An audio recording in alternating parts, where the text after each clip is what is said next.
I'm just confused. என் மண்டைக்குள்ளே பல பிரச்சனைகள் ஓடிட்டுருக்கு. நான் ஒரு விஷயத்தை எதுக்காக பண்ணுறேன், ஏன் பண்ணுறேன்ட்டு எனக்கே புரியலை. ஸோ இந்த வருஷம் ஸ்டார்டிங்கில் நான் ஒரு கோல் வச்சுருந்தேன். And I'm keep on changing my goals. நான் அந்த ஒரு கோலை சூஸ் பண்ணி அந்த ஒரு கோலை நோக்கியே நான் ஊடலை கோலை சேஞ்ச் பண்ணுறேன். ஸோ இந்த மணிக்கு என் மைண்ட் செட் வந்து ரொம்ப வீக்காக இருக்குது. நான் ரொம்ப ஈஸியாக ஒரு கம்ஃபர்ட் ஜோனில் போய் ட்ராப் ஆகிக்கிறேன். எனக்குள்ளே ஒரு செல்ஃப் டவுட் இருக்குது. நான் என்னாலலாம் அச்சீவ் பண்ண முடியுமா, நான் ஏன் இப்படி ஒர்க்லெஸ்ஸாக இருக்கேன் அப்படிங்கிற மாதிரிக்கெல்லாம் எனக்கு ஒரு பெரிய பெரிய தாட்ஸ் அண்ட் பெரிய பெரிய கொஸ்டின்ஸ்லாம் எனக்குள்ளேயே வருது. அண்டு நிறைய விஷயத்த லூஸ் பண்ணியிருக்கோமோ அப்படின்ட்டும் தோணுது. So I just want to record this. ஏன்னா ரொம்ப ஒரு குழப்பமான மனநிலைமையில் நான் இதை ரெக்கார்ட் பண்ணால் தான் கரெக்டாக இருக்கும். அண்ட் இதை நான் அப்லோட் கூட பண்ணலாம்.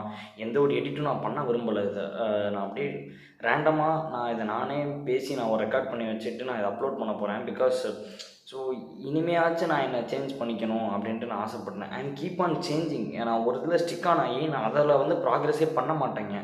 ஸோ அண்ட் என்னோடய ஜேர்னியுமே நான் இந்த ஒரு ரெக்கார்டிங்கில் ஷேர் பண்ணணும் அப்படின்ட்டு நினைக்கிறேன்.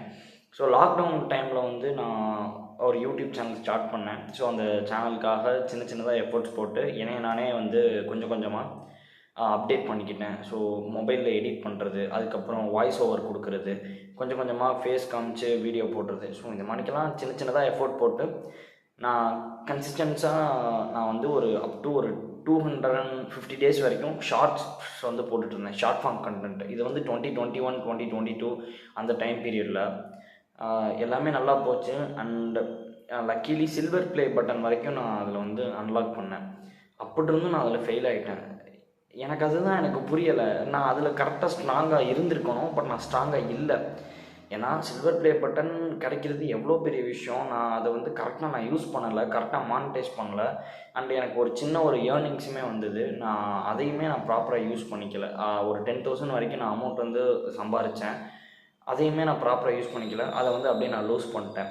ஸோ அதுக்கப்புறம் பார்த்திங்கன்னா என்னோடய காலேஜோட அகாடமிக்கில் நான் ரொம்ப புவர். அரியர்ஸ்லாம் வச்சுருந்தேன். ஸோ அரியர்ஸை கஷ்டப்பட்டு தான் கிளியர் பண்ணேன். அது மட்டும் இல்லாமல் நான் எந்த கம்பெனிலையுமே ப்ளேஸ் ஆகலை. நான் ப்ளேஸ் ஆனது ஒரே ஒரு சின்ன ஒரு கம்பெனி. ஸோ அந்த கம்பெனியுமே பெருசாக ஓகன்னு சொல்கிற அளவுக்கு ஒரு பெரிய எம்என்சிலாம் கிடையாது. அண்டு எனக்கடுத்து எனக்கு தெரிஞ்ச ஃப்ரெண்ட்ஸ் அண்டு கிட்டத்தட்ட எங்கள் வீட்டு பக்கத்தில் ஒருத்தவங்கலாம் யூடியூப் சேனல் ஸ்டார்ட் பண்ணாங்க. அவங்கெல்லாம் இன்றைக்கி மோர் தென் 43,000 44,000 சப்ஸ்கிரைபர்ஸ் வச்சு நல்லா ஏர்ன் பண்ணிகிட்ருக்காங்க.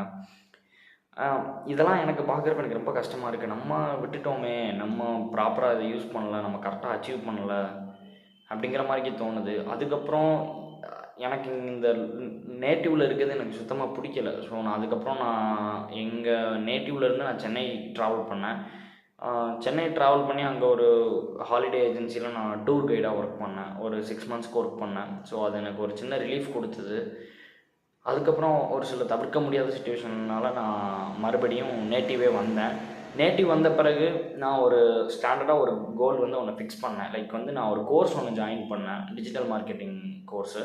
ஸோ அதில் அவங்க ஃப்ரம் பிகினிங்கில் இருந்து எப்படி ஒரு பர்சன் மந்த்லி 1 lakh சம்பாதிக்கணும் அப்படிங்கிறது எல்லாத்தையுமே டிட்டோவாக ஒரு சின்ன குழந்தைக்கு எப்படி சொல்லிக் கொடுக்கணுமோ அந்த மாதிரி சொல்லிக் கொடுத்தாங்க. நானும் அந்த கோர்ஸை பர்ச்சேஸ் பண்ணி அதில் அவங்க சொல்லி கொடுத்ததை ஒரு நல்லா போனால் நான் ஒரு 40 நாள் பண்ணியிருப்பேன். அதுக்கப்புறம் நான் அதை கரெக்டாக யூஸ் பண்ணல. ஸோ அந்த கோலை நான் அப்படியே கிவ் அப் பண்ணிட்டு ஐ எம் ஸ்விட்ச் டு அனதர். நான் வேறு ஒரு இதுக்குள்ளே போயிட்டேன். ஸோ ட்ரேடிங் அப்படின்னு சொல்லிட்டு அதில் சம் அமௌண்ட் லாஸ் பண்ணேன். அதுக்கப்புறம் பார்த்திங்கன்னா மறுபடியும் இந்த இதுக்குள்ளே வந்தேன். லைக் மறுபடியும் அந்த ஃப்ரீலான்சிங்குள்ளே வந்தேன். ஸோ அதையும் கரெக்டாக பண்ணலை. அண்ட் தென் பர்சனல் பிராண்டிங் சொல்லிட்டு போனேன். அண்ட் மீன் டைம் பார்த்திங்கன்னா யூடியூப்பில் நான் வீடியோ போட்டுருந்தேன். அதே டயத்தில் இன்ஸ்டாகிராம்லேயும் வீடியோ போட்டுட்ருந்தேன். அதில் 10K ஃபாலோவர்ஸ் ஹிட் ஆச்சு. அதையாச்சும் கரெக்டாக கொண்டு போயிருக்கலாம். பட் நான் அதையும் கரெக்டாக கொண்டு போகலை. அதுலேயுமே I'm just failed, that's all. அதுக்கப்புறம் இப்படி எல்லாமே நான் எதுலேயுமே நான் கரெக்டாகவே பண்ணல. அந்த நுனிப்புல் மேயர்னு சொல்லுவாங்க. ஸோ அந்த மாதிரி எல்லாத்துலேயுமே நுனிப்புல்லாம் மேய்ஞ்சிட்டு நான் கரெக்டாக எதுவுமே அச்சீவ் பண்ணல. அண்ட் இந்த வருஷத்தில் நான் சொன்ன மாதிரி ஃபஸ்ட்டு ஃப்ரீலான்சிங்னு வந்தோம். அதுக்கப்புறம் பார்த்திங்கன்னா ட்ரேடிங் அப்படின்ட்டு சொல்லி ட்ரேடிங்குள்ளே வந்தோம். அதுக்கப்புறம் மறுபடியும் ஃப்ரீலான்சிங் அப்படிங்கிற இந்த ஒரு இதுக்குள்ளே போனோம். அண்டு கவர்மெண்ட் ஜாப் ப்ரிப்பேர் பண்ணலாம் அப்படின்ட்டு சொல்லிட்டு இப்போ போய் ஆர்ஆர்பிக்கு போய் அப்ளை பண்ணிட்டு வந்திருக்கேன். யார் என்ன சொன்னாலும் நான் ஈஸியாக கன்வின்ஸ் ஆகிடுறேன். என்னால் ஒரு கரெக்டான மனநிலைமையில் இருக்க முடியல. யார் என்ன சொன்னாலும் ஈஸியாக அதை வந்து அக்செப்ட் பண்ணிடுறேன். இதை ஏன் நம்ம ட்ரை பண்ணக்கூடாது, இதை ஏன் நம்ம ட்ரை பண்ணக்கூடாதுன்ட்டு எல்லாத்தையுமே ட்ரை பண்ணுறேன். பட் நான் ஒன்றுலையுமே அச்சீவ் பண்ணல.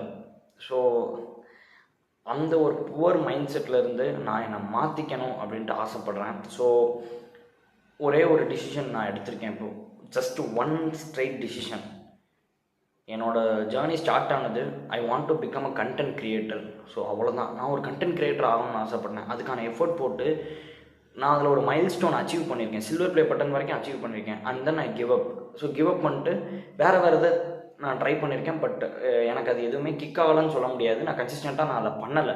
ஸோ இப்போ என்னோடய ஃபோக்கஸ் வந்து கம்ப்ளீட்டாக இந்த கண்டென்ட் க்ரியேஷனுக்குள்ளே நான் வரணும். ஸோ அட்லீஸ்ட் 1 இயருக்கு என்னோடய எஃபர்ட்டை நான் போட்டு பார்க்குறேன்.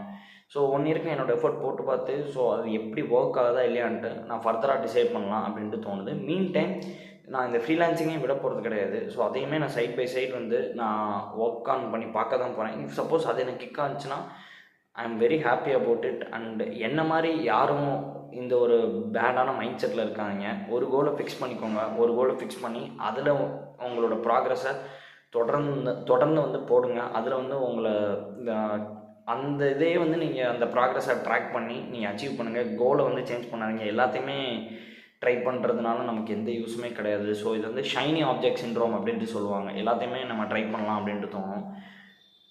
It will never use.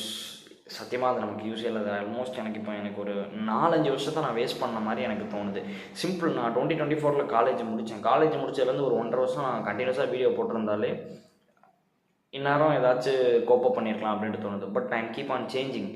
So yes, past is past. இனி நடக்க போகிறத பற்றி மட்டும்தான் நான் பேசணும்னு நினைக்கிறேன். 2 விஷயம். என்னோடய first preference content creation. Second, இந்த ஃப்ரீலான்சிங்கையுமே நான் வந்து ஃபுல் டைமாக நான் பண்ண போகிறது கிடையாது. எனக்கு எப்போல்லாம் டைம் கிடைக்குதோ நான் அப்போல்லாம் நான் வந்து அதை ஒரு லெவரேஜாக யூஸ் பண்ணி மணி மேக் பண்ணணும் அப்படின்ட்டு ஆசைப்பட்றேன். So none other than it. நான் எதுலேயுமே நான் டிஸ்ட்ராக்ட் ஆகக்கூடாதுன்னு நான் நினைக்கிறேன். அண்ட் இந்த வருஷம் முடிய போது மறுபடியும் நான் அடுத்த வருஷத்தில் ஒரு ரெசல்யூஷன் வச்சு நான் ஆரம்பிக்க விரும்பலை. இப்போலேருந்தே நான் என்னோடய ஃபஸ்ட்டு ஸ்டெப்பை நான் எடுத்து வைக்கணும்னு நினைக்கிறேன். So that's it. தேங்க்யூ.